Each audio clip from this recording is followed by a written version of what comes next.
지난주 SNS에 급속도로 퍼진 게시물 하나가 큰 공분을 일으켰습니다.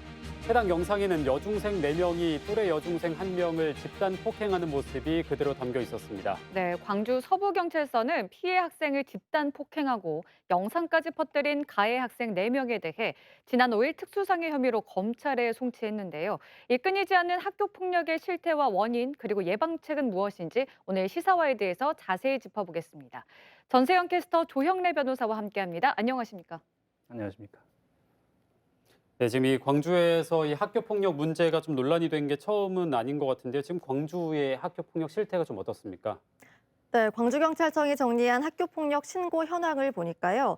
2019년에는 2,621건인데 코로나19 유행이 시작된 2020년에는 비대면으로 수업이 진행되다 보니까 첫 314건으로 줄어들었습니다. 하지만 2021년에 다시 1,523건으로 증가했고요. 올해 7월까지 신고 건수는 벌써 1,000건을 넘어섰습니다.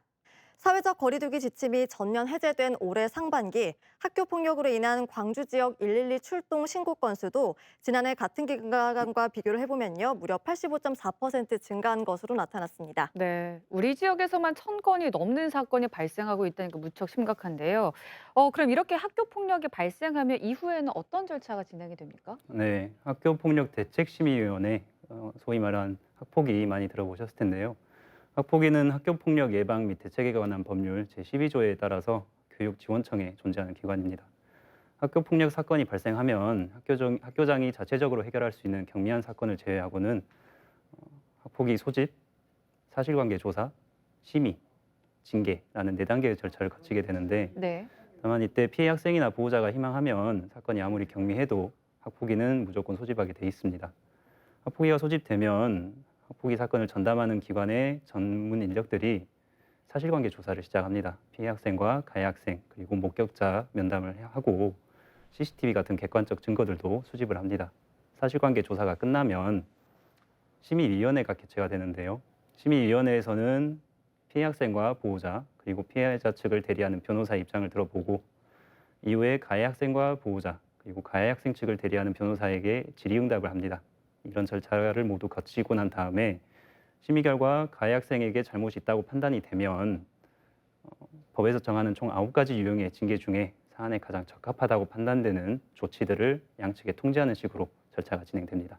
네, 지금 뭐 이 학교 폭력이라는 한 단어로 규정을 하고 있지만 뭐 학교를 다니는 나이는 8살부터 19살까지 굉장히 범위가 넓잖아요. 예. 그러면 학교 폭력을 만약에 저질렀을 때 이 나이에 따라서 좀 처벌이 다르게 적용되기도 하는 건가요?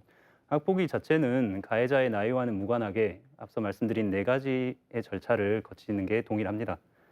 다만 피해 학생과 보호자 측에서는 학폭위와는 별개로 가해 학생을 형사처벌해달라고 경찰에 신고를 할 수가 있습니다. 네. 가해 학생의 나이에 따라서 사건 처리 절차가 달라지는 것은 이 형사처벌의 영역입니다. 네.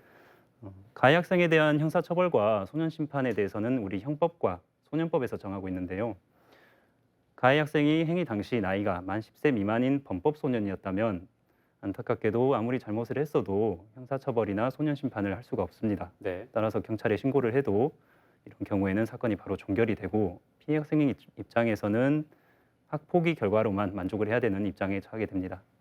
반면 가해 학생의 행위 당시 나이가 만 10세 이상, 만 14세 미만인 촉법 소년인 경우에는 소년법에 따라서 가정법원에 소년 심판을 받게 할 수가 있습니다. 네. 그리고 가정법원의 판단에 따라서 소년원에도 보낼 수가 있는데 다만 다들 아시다시피 형법 제9조에 따라서 형사처벌까지는 하지 못합니다. 가해 학생의 나이가 만 14세 이상, 만 19세 미만인 범죄 소년인 경우에는 이제 2가지가 다 가능해지는데 이때는 소년법에 따라서 일반 가정법원에서 소년 심판을 받게 할 수도 있고 사안이 좀 더 중하다 판단이 되면 형법에 따라서 일반 법원에서 형사재판을 받게 할 수도 있습니다. 네, 그렇군요. 지금 나이에 따라서 형사처벌을 받게 할 수도 있다 이렇게 말씀을 해주셨는데요. 그럼 실제로 형사처벌을 받은 사례가 얼마나 됩니까? 말씀드린 대로 가해 학생이 행위 당시 만 10세 이상, 만 14세 미만이라면 소년법에 따라 가정법원에서 소년 심판을 받게 할 수가 있고 만 14세 이상, 만 19세 이하면 형법에 따라서 형사처벌까지 받게 할 수도 있습니다. 네. 법원에서 매년 발간하는 사법영감에 따르면 2020년도 기준으로 우리나라 가정법원에 접수된 소년심판 사건 총수가 38,590건이었는데 이 중에서 가정법원이 이 사건은 소년 심판으로는 안 된다. 보다 중한 처벌이 필요하다라고 판단해서 일반 형사법원으로 보낸 게 총 364건이었습니다. 최근 광주에서 발생한 여중생 폭행 사건의 경우에도 알려진 폭행 사실이 맞다면 형법 제258조의 2에서 정하는 특수상해죄나 폭력행위 등 처벌에 관한 법률 제2조에서 정하는 공동상해죄 등이 적용될 수 있을 것으로 보입니다. 게다가 현재 가해 학생들이 전혀 반성의 기미가 없고 오히려 SNS에 폭행 영상을 게재하고 또 심지어 댓글에 피해자를 조롱하는 듯한 댓글을 달렸다는 사실들이 알려져 있는데 이러한 네. 사실들이 모두 맞다면 죄질이 극히 좋지 않은 것으로 판단이 돼서 소년 심판이 아닌 일반 형사 재판으로 충분히 갈 수 있다고 보입니다. 다만 청소년에 대해서는 처벌보다는 교화를 보다 중점적으로 둬야 된다는 현행법 체계상에 따르면 실제 형사처벌까지 이어질지는 지켜봐야 할 것으로 보입니다. 네, 방금 뭐 변호사님께서 말씀해 주셨지만 이번 사건이 좀 논란이 더 많이 됐던 거는 SNS에다 영상을 올리고 또 댓글로 조롱하는 댓글을 많이 달았기 때문이 아닐까 싶은데요. 이번 사건처럼 요즘에는 좀 온라인이나 SNS에서 학교 폭력이 많이 발생한다고 들었는데 어떻습니까? 네, 그렇습니다. 사이버 폭력을 뜻하는 사이버 불링이란 말이 생겨났을 정도인데요. 모바일 메신저와 SNS 등 온라인 공간에서 괴롭히는 모든 유형의 폭력을 사이버 폭력이라고 합니다. 더 잔인하고 교묘해지는 학교 폭력의 실태와 또 학교 폭력을 바라보는 시민들은 어떤 생각을 하고 있는지 영상으로 담아왔습니다.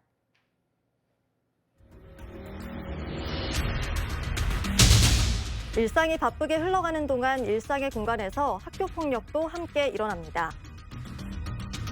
지난달 27일 광주광역시 서구의 한 건물 옥상에서 학교폭력 사건이 발생합니다. 이 사건이 알려지게 된 건 SNS를 통해서였습니다.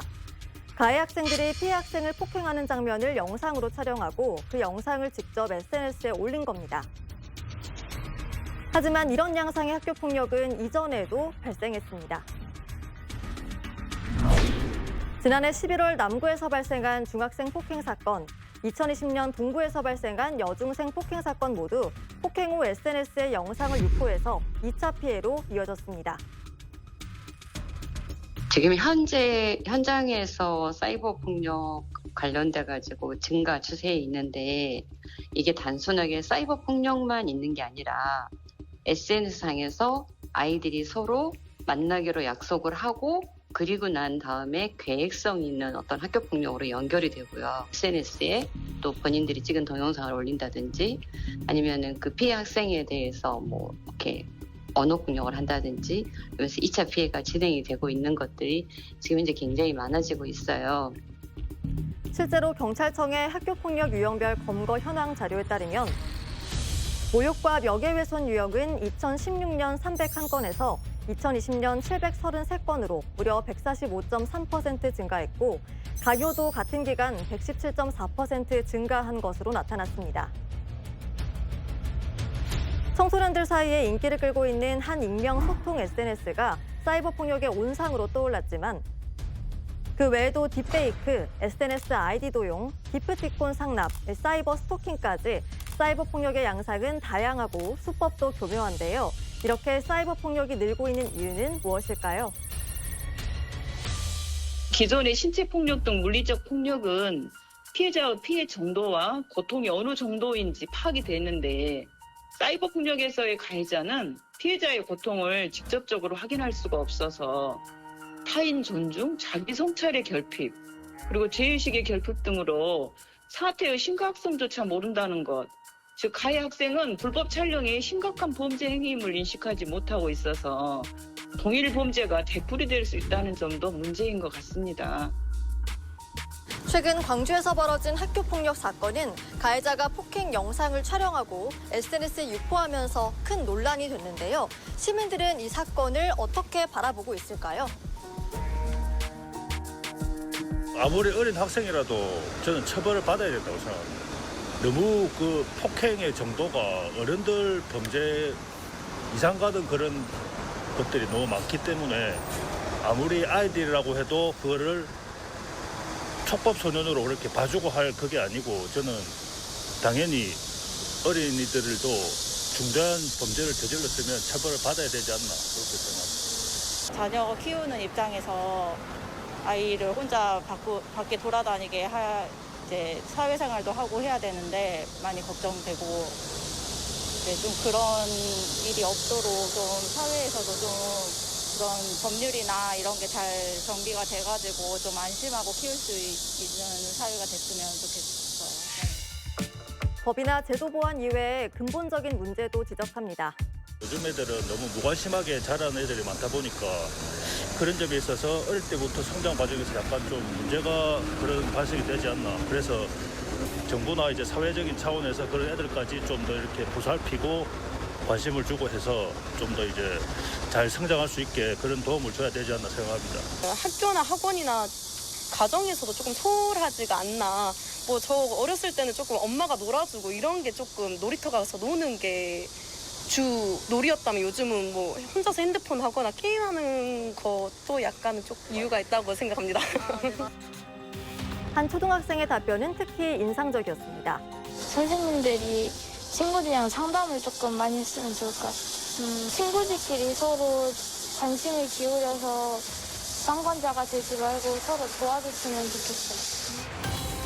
무심한 어른들과 방관하는 사회의 틈을 비집고 학교 폭력이 더 잔인하고 교묘한 방법으로 진화하는 것은 아닌지 돌아볼 때입니다. 네, 학교 폭력 자체도 충격적이지만 이 가해자들이 스스로 죄의식 없이 그 모습을 영상으로 촬영하고 또 SNS로 공유하는 일이 많다는 것이 참 할 말을 없게 만드는데요. 변호사님, 이처럼 2차 가해로 이어지는 경우도 많을 것 같은데 네. 2차 피해와 관련한 뭐 법이나 규정은 따로 있습니까? 아쉽게도 현행법상 학교 폭력에 관해서는 아직 2차 피해가 정확히 어떤 것이다라고 규정하고 있는 명문 규정은 없습니다. 2차 피해라는 개념은 실은 성범죄 사건에서 처음 등장했는데요. 대법원이 2018년 4월에 피해자가 성추행 사실을 알리고 이를 문제 삼는 과정에서 오히려 부정적 여론이나 반응 또는 불이익한 처분 등을 받고 그런 과정에서 정신적 피해에 노출되는 경우를 2차 피해라고 정의하면서 등장한 개념입니다. 네. 이후 2019년도에 여성폭력 방지 기본법 제3조에서 현행법상으로는 최초로 제2차 피해가 정확히 어떤 건지에 대해 명문 근거 규정이 등장하기는 했는데 아직까지 학교 폭력에 대해서는 그런 근거 규정은 존재하지 않습니다. 다만 이런 근거 규정이 없는 것과는 무관하게 실제로 가해 학생이 구체적으로 어떤 방법으로 2차 피해를 입혔는지를 보고 그에 따라서 별도의 형사처벌이나 소년심판을 하는 것은 가능합니다. 이 사건의 경우 가해 학생들이 피해 학생을 집단 구타하면서 영상을 촬영하고 이를 피해자의 동의를 얻지 않고 SNS상에 게재를 한 것으로 알고 있는데 이러한 사실이 맞다면 이는 정보통신망 이용 촉진 및 이용 보호 등에 관한 법률에서 금지하고 있는 명예훼손죄에 해당할 수가 있고 또 일반 형법에 따른 명예훼손죄에도 해당할 수가 있습니다. 네, 사실 이런 학교 폭력에서는 이 가해 학생을 좀 교화하고 처벌하는 것만큼 어쩌면 그것보다 더 중요한 게 피해 학생에 대한 사후 보호 조치가 아닐까 싶은데요. 지금 현장에서는 피해 학생들을 위해서 어떤 조치가 취해지고 있습니까? 네, 우선 학교 폭력이 발생했을 때 학교장 판단하에 피해 학생과 가해 학생에 대한 분리 조치를 시행을 하고 있습니다. 광주에서는 업무 담당 장학사와 상담사로 구성된 팀이 학교 폭력 사안 처리와 피해자 보호 조치 및 상담을 돕는 부르미 시스템도 운영 중이고요. 특히 전국에서 처음으로 피해 학생 지원 시설인 지세움센터를 세워서 함께 운영 중인데요. 현장에서 이렇게 노력을 하고 있는 건 맞지만 학교 폭력 예방 전문가들은 현재 시스템의 보완도 필요하다고 지적합니다. 네, 지금 뭐 보완이 필요하다고 말씀을 하셨는데 어떤 부분에서 특별히 좀 보완이 필요하다고 지적을 하던가요? 네, 광주 지역 학교 폭력 예방 전문가들에 따르면요. 현재 피해 학생과 가해 학생의 분리 조치가 전학 조치와 같은 엄격한 조치가 아니라서 이 부분이 더 강화될 필요가 있다고 지적합니다. 또 오랜 기간 트라우마를 겪는 피해 학생을 돕기 위한 상담 전문가 인력도 부족한 상황인데요. 이에 대한 예산 확보와 인력 증원도 필요하다고 합니다.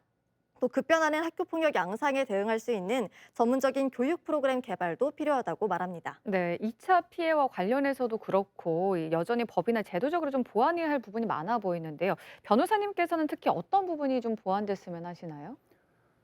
우선 만 14세 미만에 대해서는 어떠한 경우에도 형사처벌을 못하게 하고 있는 형법 제9조를 개정할 필요가 있다고 생각합니다. 해당 조문은 1953년에 형법이 최초 제정되면서 들어온 조문인데 그 이후로 지금까지 단 한 차례도 개정된 적이 없습니다. 네. 그런데 70년 전의 사회와 오늘날의 사회는 사회적 분위기가 많이 다릅니다. 그러한 사회적 분위기가 변경된 것을 감안해서 기준 나이를 좀 더 낮출 필요가 있다고 생각을 합니다. 그리고 현실적으로 보호 관찰이 좀 형식적으로 진행되고 있는 측면이 없지 않아 있습니다. 아무래도 담당관 한 분이 학생 60명에서 65명을 관리를 해야 되는 상황이다 보니까 실질적인 교육이 이루어지기에는 좀 제한적인 상황인 것으로 보입니다. 네. 따라서 해당 전문 인력을 보다 충원하고 지속적이고 체계적인 교육이 이루어질 수 있도록 재정적인 지원도 이루어져야 될 것으로 보입니다. 네. 진화하는 이 학교 폭력을 예방하고 대응하기 위한 다양한 정책과 제도적 보완은 당연히 필요하겠고요. 그에 앞서서 이 폭력을 행하는 학생들의 원인은 무엇인지 근본적인 고민도 필요하겠습니다. 오늘 함께해 주신 두 분 고맙습니다.